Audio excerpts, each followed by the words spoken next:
Each of you touched on the different things, but there's a theme, of course. Rogel, the regional priorities, Kazuto on the alignment of policy logics and how I think the list you provided, there is an alignment in the region. And Anthony, the orchestration of a framework provides for a good policy.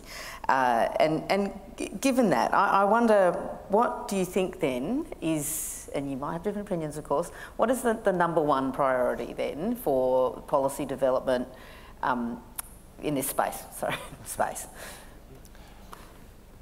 I'll start. I think if we take a regional perspective, it's a little bit hard to say what is the exact priority, because the different countries have different priorities. But in the context of the whole space sector, I think protecting the space environment should be one of the key priority areas, because that would work to the benefit of everyone. Indeed. Yeah. Well, I agree.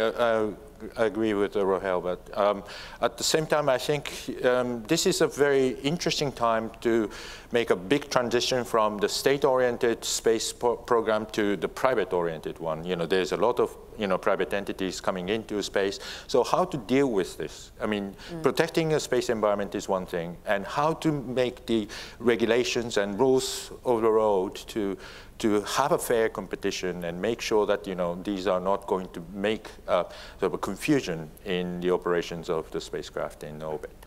Yes, and certainly without militarising it all, yeah. Which creates a certain order, but then you give something up by doing that. Anthony?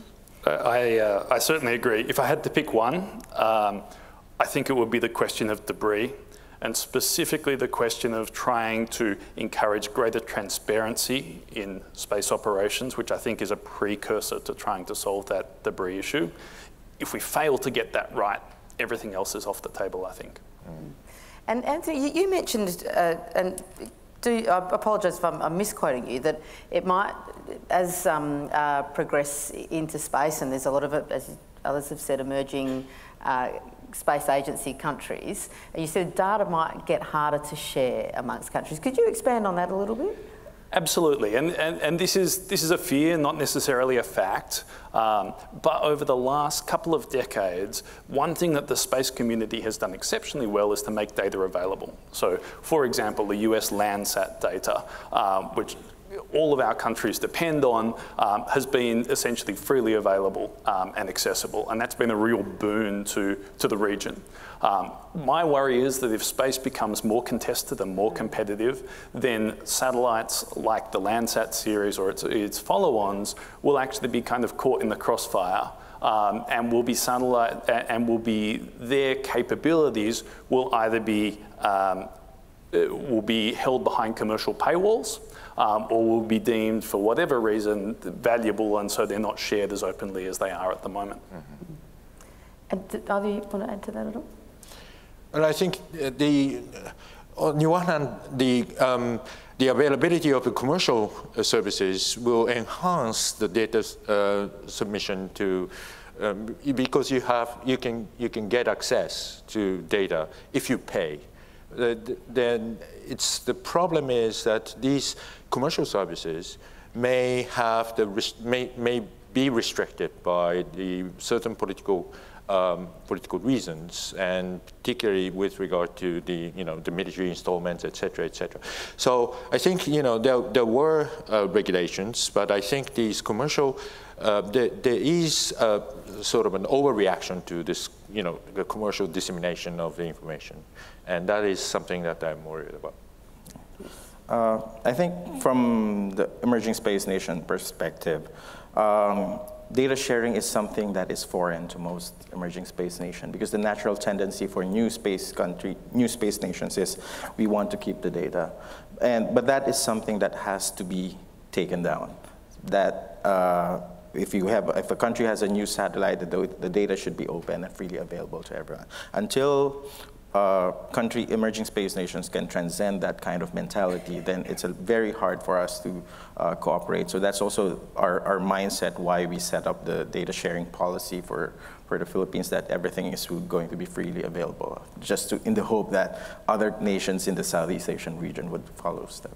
So what will drive emerging space nations to share that data? Is it leadership alone, or what else do you think?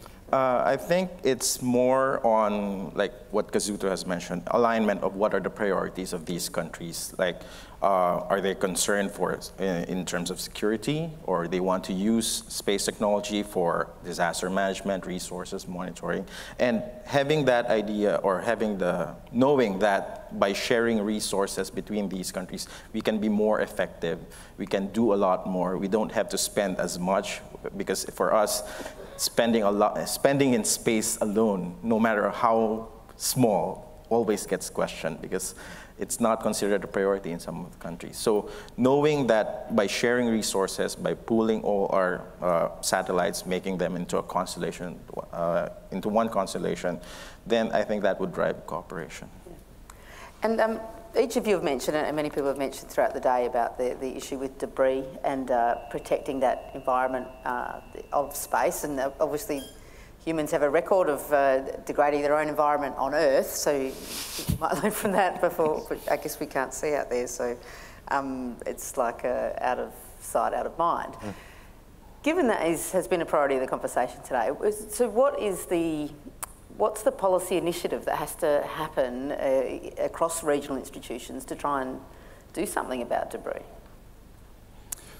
For mine, I think it starts firstly with the transparency that you actually need in order to know what's up there. So one of the real challenges of space debris is that it is a classic tragedy of the commons that nobody has been able to see happening. Those in the know have been sort of know that it's going on, but it's not as obvious as, for example, overfishing or pollution of waterways and things like that. So I think you start with transparency.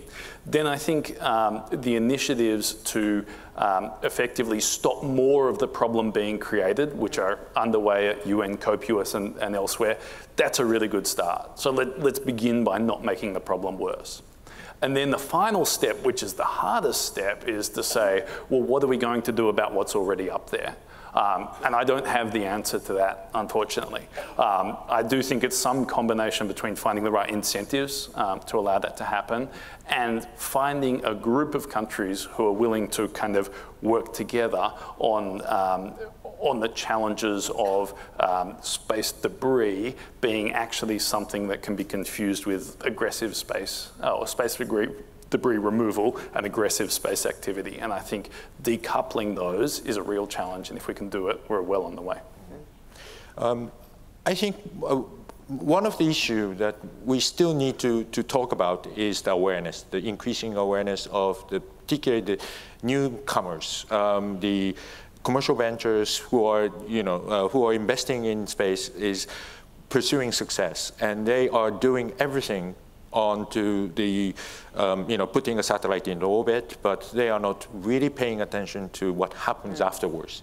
So they are not really being aware enough to the possibility of the consequences of what happened if this satellite failed or if the satellite ends its life. So that is also true for the emerging countries. Emerging countries are so desperate to have the success in the launch in the first place. They are not thinking about 25 years later. So that has been another problem. And I think this is one of the reasons why we keep saying that debris is a problem, and to raise the awareness of those people who are engaged in space. I agree with my colleagues, but it's true. It's a tragedy of the commons that we didn't see it happening. And I think that's one of the reasons why awareness is also very important. Not just awareness from the public perspective, but also awareness from the key people in the space agency or in countries that are starting their own space program. Because as I stated earlier, the tendency is to launch as fast as we can, as having a CubeSat in a year or two, and or a microsatellite. But if that fails, we don't really understand what would be the implications, or at least most people would not understand. So having emerging space countries become what we call responsible space actors is very essential. It's a key, I wouldn't say requirement, but it's a key mindset that these countries should take into account. That's why policy is very important. We shouldn't focus not just on the technology aspect, but as well as the political and policy implications and how it would affect everyone else. Yeah, there's a whole life cycle to the satellites we put up, and when you were speaking, Kazuto, what occurred to me is the policy we have in Australia about mining remediation, where, you know, if you put a mine, you have to plan for what happens in 30 or 40 years when the mine's at an end. I mean, obviously it's a bigger operation and a footprint on Earth, but that is an integral part of the life cycle and the costing of a mine when companies go into it. So that's another thing. There's a question from the floor that's come up on our screen here that I'll put to the panel from Jeff. What kind of regulatory frameworks are needed to support private companies in space? Okay, I'll start. I think from a government perspective, it's inevitable that at some point private companies would be participant in the space sector of a country. But from a government perspective, I think the key is that balancing the liability requirement. So because if something happens to the satellites or space objects, it's actually the government who's going to be liable. So the government has to be willing to take that responsibility. But at the same time, it has to be open to what the private sector can bring to the table, what kind of innovations they can bring in. That is something that, from us, we just want everyone to do what they can, but of course, with a certain little bit of restraint and accountability. Thank you. The private industry are so keen on costs, and regulations add some costs for production and operations. So the priority is to keep the lower regulation. Deregulation is the key, and the United States has been doing that since this new administration. Well, this administration is trying to reduce the cost of regulations on the commercial actors. I think that's not really the path, because, as I said, the commercial operators tend to see only the short-term interests. So there'll be issues and consequences for the long-term environmental issues, for example, debris issues, and so also the safety issues, as well as for example, having an insurance, etc. So one of the reasons why I in my presentation that I said that we need to have a cooperation in commerce is that we need to have the sort of a level playing field to have the sort of a standard regulation for each country which hosts the private space industry. I think there are two really important pieces of regulation that private companies in space need to think about. One is their spectrum allocation, because almost all the satellites will need to communicate with the ground. That's expensive, that's big. Having streamlined ways for small startup operators to get through the spectrum allocation process. These are not enormous kind of telco companies. For them to get through the spectrum process as cleanly and as quickly as possible is important. And then the second piece is around launch. How do you make it as easy as possible for small companies, private companies, which are following a very time-worn path of launching a small CubeSat or something like that, make that as easy as possible.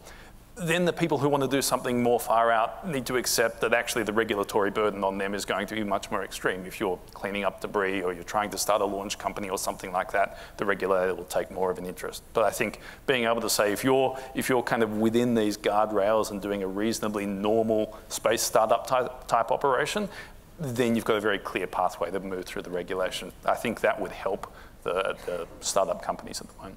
And this from a non-expert point of view, clearly, that you would think it would be in the interests of private companies as well as national launch codes that to have a regulation around debris and safety is to their benefit ultimately, because their own satellites won't be disturbed by others and so forth. So. Yep.